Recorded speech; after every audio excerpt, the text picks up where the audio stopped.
사흘 동안 벌어진 만국회의의 첫째 날.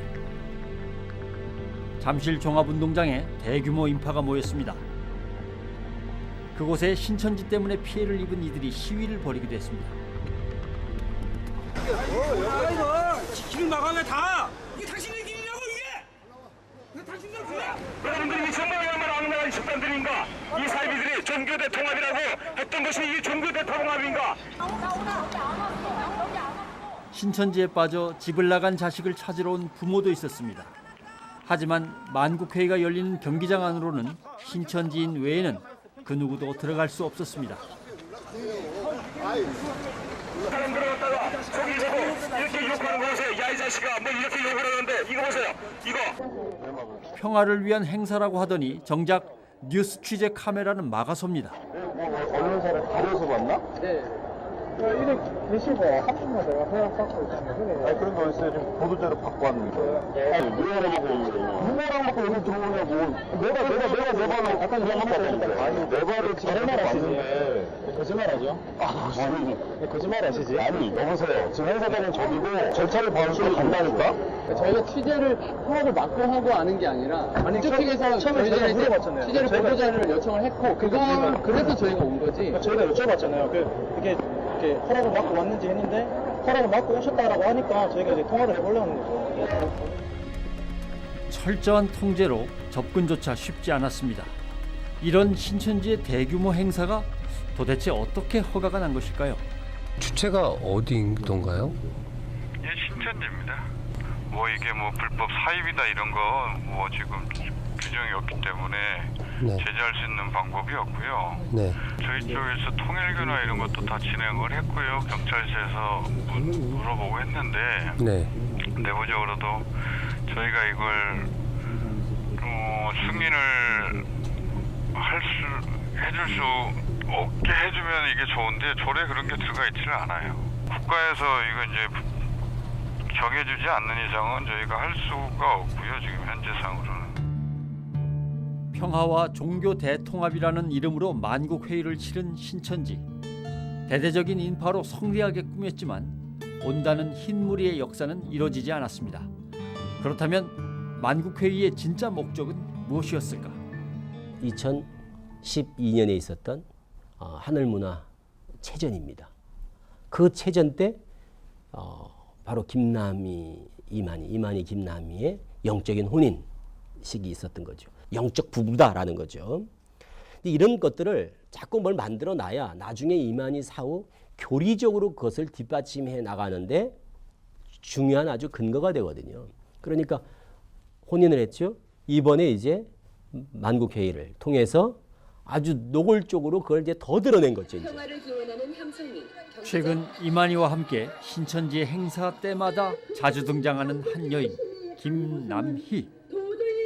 실질적으로 지금 신천지 이만희 씨는 바지 사장이다. 결국은 김남희 씨가 거의 장악을 했다고 보고 있습니다. 근데 만민의 어머니라는 그 카드 섹션에 나와 있을 때, 저건 짜여진 각본에 의해서 움직인 거다. 이만희 씨 사후에 반드시 김남희 씨가 승계할 것이다.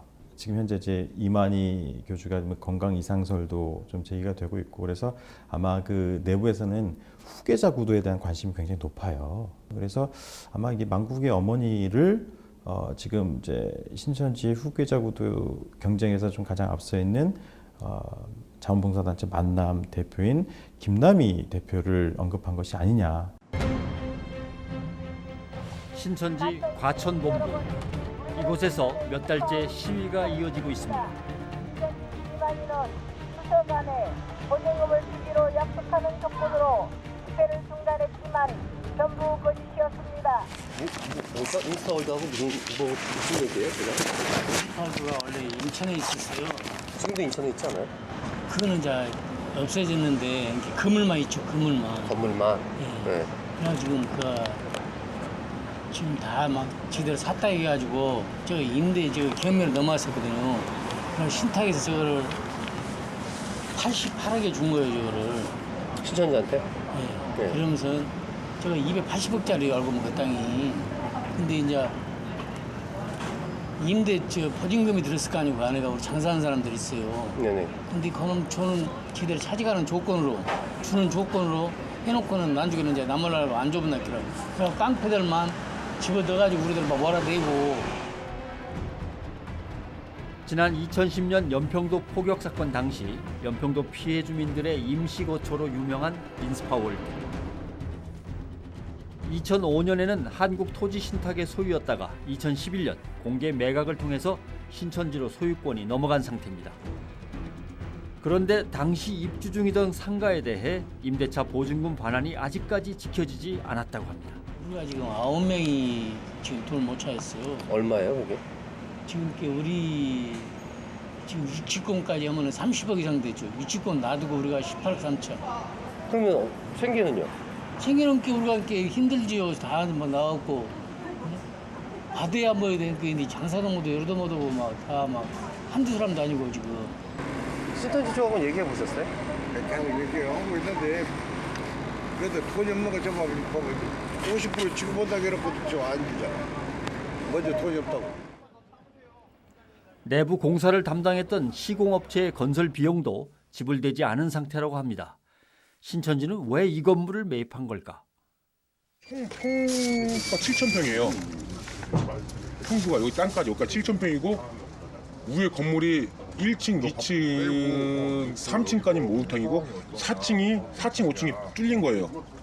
수영장이에요. 아, 수영장. 네, 네. 뚫렸으니까 5층이 뚫렸잖아요. 4층, 네. 5층이. 그러니까 거기다가 제가 알기로는 그걸 쫙 밀고 강당을 세워가지고. 사실 문제는 또 있습니다. 종교시설로 허가조차 받지 않았다고 합니다.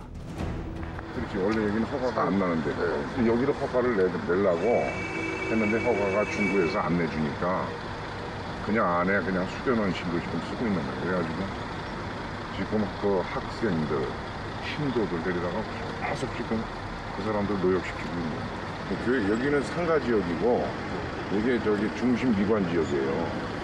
그래서 여기서 환경에 어긋난 어떤 시설을 할 수가 없어.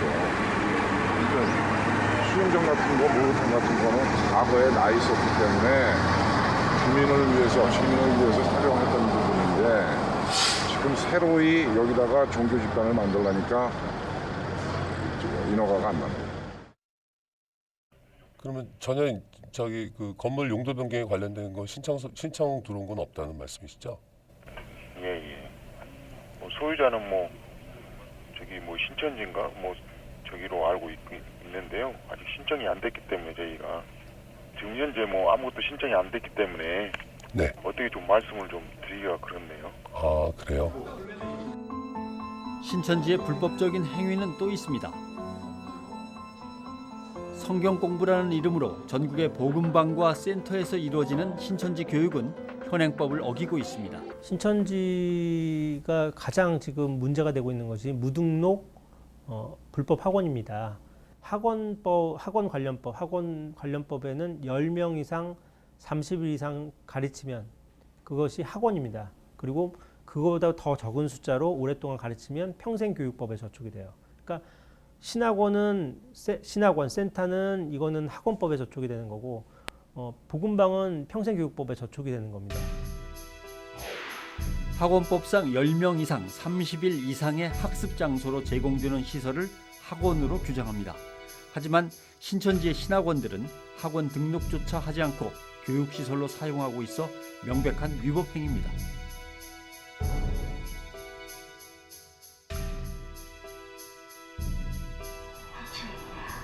한 백화점 내부.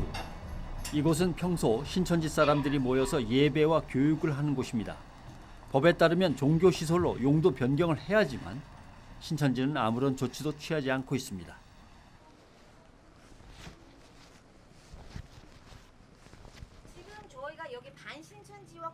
당국이 단속만 하면 근절할 수 있지만 교육청의 입장은 달랐습니다. 신천지의 교육이 종교 교육이라는 이유였습니다. 그래서 학원법에도 저촉되지 않는다는 것입니다.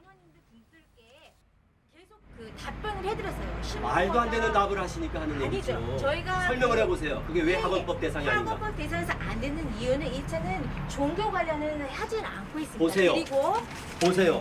이게 지금 교육과학기술부에 우리가 법령 해석을 요청한 겁니다. 교육부의 법률 해석에 따르면 종교 교육이라 해도 학교나 학원이라는 교육기관의 형태를 취할 경우엔 교육법이나 학원법의 규정에 의해서 규제를 받아야 합니다. 그 무료 성경 신학원이던 그 센터라는 데 가장 큰 문제점이 뭐냐면 종교의 자유를 침해하고 있다는 거죠. 대부분의 사람들이 신천지에 갈 때요. 신천지 센터에 가거나 신학원에 갈 때 신천지인지 모르고 갑니다. 그러면 신천지인지 모른다는 것은 기망 행위를 당한 겁니다. 자신이. 나도 신천지는 이단이라고 생각하지 않는다. 당신네들은 사이비 종교다. 반국가단체고 불법단체다. 저는 그렇게 얘기를 하거든요. 한때 신천지에 몸담았던 청년들 모두 신천지 불법 교육시설에서 성경 공부를 받았고 그게 계기가 돼서 신천지에 빠진 것입니다. 거기 있던 기간은 한 6개월, 교육은 다 들었으니까 수료하고 넘어가기 전에 나왔습니다. 심원 4개월 하고 중급까지 끝내기 전에 바로 나왔고요. 베드로 지파 다니다가 샌드에서 나왔네. 샌드 아니야 우리가. 올해 6월부터 꾸준히 이제 교육을 받다가 최근에 한 달 전쯤에 이제 신천지를 나오겠다고 결심을 하고 나오고 있어요. 그들 대부분 신천지에 빠져 사는 동안 가족과 세상을 등지고 살았습니다. 그렇다면 신천지 안에서의 생활은 어땠을까? 무엇보다 그들이 목숨을 걸었던 것은 전도였습니다. 이미 교회에 넘어올 때는 이 사람이 그런 생각을 가지게 돼요. 아, 10만 4천을 채워야 되니까 전도를 해야 된다는 게 기본적으로 깔려는 있어요. 제가 섭외할 사람을 찾았습니다면은 되게 그때부터는 적극적으로 같이 며칠을 이제 같이 계획을 잡아가지고 장소까지 잡아서 이렇게 다른 또 제가 모르던 사람을 또 한 명을 추가시켜가지고 같이 이렇게 모략 전도를 할 수 있게끔 구성을 하는 경우도 있었고. 다단계랑 비슷한 느낌 들어요? 매우 비슷하죠.